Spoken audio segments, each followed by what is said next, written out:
Hola, buenas tardes. Mi nombre es Ana María Villalobos y hoy voy a presentar sobre la transferencia de elementos traza en tramas tróficas acuáticas para la clase de toxicología ambiental en la UACJ. La agenda de hoy es primero los elementos traza esenciales y no esenciales, factores que los afectan, técnicas de estudio y valoración de los procesos, incluyendo los isótopos de carbono y nitrógeno y el modelo cinético. Finalmente concluiremos con los desafíos de los estudios TET. Bueno, primero que todo, como introducción, es importante diferenciar lo que son los elementos traza esenciales y los no esenciales, ya que juegan diferente en los organismos. La primera lista son esenciales porque son los que se requieren para las actividades metabólicas, incluyendo los minerales que podemos ver aquí. Luego, los no esenciales son aquellos que no tienen ninguna función biológica y pueden tener efectos tóxicos incluso a baja concentración. Los tipos de toxicidad que pueden causar los elementos traza no esenciales pueden ser a nivel fisiológico, celular y de conducta. Lo primero que tenemos que analizar sobre los factores que afectan son las fuentes por las cuales los animales acuáticos pueden presentar bioacumulación de ciertos elementos traza. Por ejemplo, pueden ser por descargas industriales, minerales disueltos en el agua, fertilizantes y pesticidas. Los peces luego absorben y comen lo que se encuentran en el agua. Sabemos que de especie a especie o entre organismos puede afectar lo que comen y cuánto dependiendo de sus hábitos alimenticios, hábitat, edad, sexo y estado de salud del animal. Una vez que el elemento traza en la especie puede tener diferentes mecanismos para detoxificar antes de que pase el siguiente escalón de la cadena trófica. Todo esto se resume en los factores de transferencia que son concentración, acumulación y magnificación. Bueno, entonces ahora hablaremos sobre los factores que afectan en ecosistemas costeros subtropicales. En México esto se podría hacer como aquellas costas en el Golfo de México. Sí, este tipo de ecosistemas existe una cadena trófica lineal y unidireccional. Esto significa que se acumula desde los animales que se comen al animal más pequeño que ellos y así. Entonces hay que tomar en cuenta que este tipo de climas existe una mayor variedad de especies de las que un ambiente costero como el Ártico puede tener, lo que hace que existan demasiadas variedades de ruta de transferencia.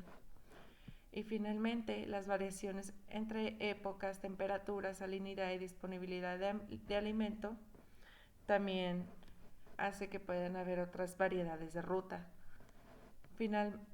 Como conclusión podríamos decir que la productividad de este ambiente es afectada por las variaciones de las épocas. Entonces ahora tenemos los tipos de estudio y cómo podemos ver estos niveles, cómo podemos investigar este tipo de niveles. Para eso tenemos el primer método que es isotopía estable.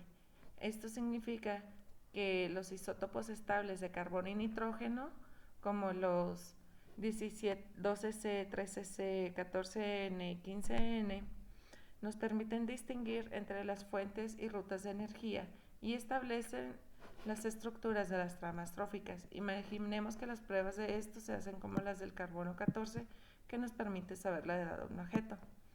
El isótopo 15 de nitrógeno nos dice dónde se encuentra el organismo en la posición trófica, que es como una constante de acumulación, mientras que el isótopo 13 de carbono revela la contribución relativa de las fuentes de carbono a la dieta y rutas de energía. Por último, los radioisótopos 57 cobalto, 65 zinc y 137 cesio sirven para estudios de ingesta y eficiencia de asimilación que vamos a ver en el siguiente slide. El segundo tipo de técnica que tenemos es el modelo cinético. Este modelo tiene en cuenta los factores de transferencia mencionados. La fórmula es un balance de 4 componentes básicos y permite que se establezcan los parámetros mediante experimentos de laboratorio sencillos. Estos parámetros incluyen los que vemos aquí. Bueno, primero que todo, el primer parámetro es la tasa de ingesta diaria, que es cuánto come un organismo, y esto está en función de la especie, edad y alimento. El segundo que estamos viendo es la eficiencia de asimilación. Esta fracción es cuánto alimento se quedó después de que el organismo haya vaciado su estómago. En tercera es la tasa de pérdida fisiológica del organismo, que esto es prácticamente cuánto excreta el animal después de los procesos metabólicos. Y por último tenemos lo que es la tasa de crecimiento del organismo. Esto es qué tanto ha crecido, qué tanto crece el organismo, que sirve como una dilución del contaminante, bueno, del elemento traza, pero a veces son muy pequeñas, y cuando es muy pequeño en comparación a la tasa de excreción, la verdad no tiene mucho caso incluirla. Sin embargo, solamente es importante cuando este es mayor que la tasa de excreción. Luego podemos ver sobre los desafíos que estos estudios tienen en los ambientes subtropicales. En cuestión de modelos, podemos ver que nos permite tener una idea más o menos detallada de lo que se está pensando en las cadenas tróficas de la costa. Sin embargo, el uso de isótopos es complicado por las variaciones espaciales y temporales que se presentan en las señales de estos. Por esto es que el estudio de los organismos en campo debería ser también acompañado por estudios de laboratorio. Como conclusión personal, es que porque existe primero una variedad de agua, crianza de los animales, que si son de forma natural y libre en su ambiente o en reservas para la crianza, y tipo y características de la especie, es que muchos estudios no son comparables entre sí y resultan muy ambiguos. El segundo punto es que el modelo cinético enseña una forma más fácil de poder hacer un cálculo de bioacumulación y podría ser útil para el cálculo de riesgo en eventos de contaminación de las costas. Como conclusión personal, saber que de los factores de bioacumulación de estos elementos me permite tener una mejor idea de todo el proceso que tiene que pasar un contaminante hasta llegar a un pez en una mesa. La verdad es que hay que tener cuidado con la calidad del agua de donde salen nuestros peces, ya que de ahí podemos darnos una idea de si representa o no un riesgo la comida que comemos.